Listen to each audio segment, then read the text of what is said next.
The Swordgate House is one of the finest properties within the historic district of Charleston, South Carolina. And because of the size of the lot, the size of the house, the gardens, it has just become an iconic property in the city. The physical aspect of the house is so amazing. It has kind of a mysterious air to it. It's like a miniature history of Charleston.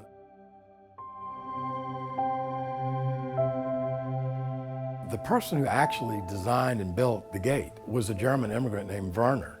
And that gate is a perfect example of the skill that a lot of these German iron makers brought.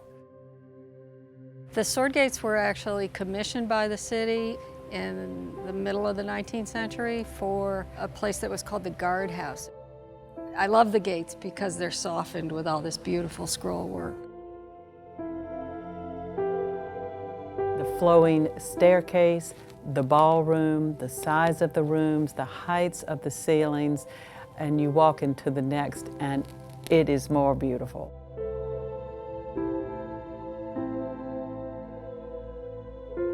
The garden at the Swordgate House is a wonderful complement to the house. The main entrance is an alley of magnificent magnolias. And that leads into the round fountain garden, which has a little secret garden off of it with an outdoor dining table. And then when you come on this side of the house, there's this long, narrow alley of crepe myrtles with a reflecting pool, and then Glen Key's greenhouse at the end. Swordgate has some of the best examples of ornamental plasterwork of the Federal period, has some of the best examples of woodwork from the Federal period, and some of the faux graining at Swordgate is the best that I've ever seen, and some of the best that's survived in the city. So Swordgate really represents some of the best surviving architecture of that Federal period in Charleston. So it was an academic process where we would look at a project, we would research the materials needed and the techniques, and then we were able to utilize the best in the craft we had in Charleston and the best materials that we could get anywhere to put back to try to maintain the character and the historic integrity of the structure.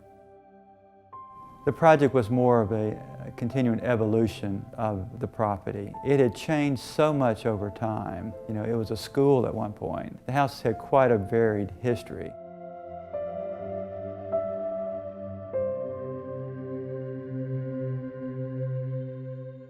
It's such a grand entry that this house needed. And this house deserves to have a grand entry hall. So it was a great opportunity for us to be able to do something of this sophistication. You have the really formal ballroom, which is so elegant, balanced with the very nice study and den. I think you have a variety of spaces, and while it's very formal, it doesn't feel like a museum. It feels like someone lives here. And you can just walk through the houses and looking at the details and just know what has happened here is pretty remarkable over 250 years. It's very private, and it's got this huge yard, and it's got this huge, the grounds are magnificent.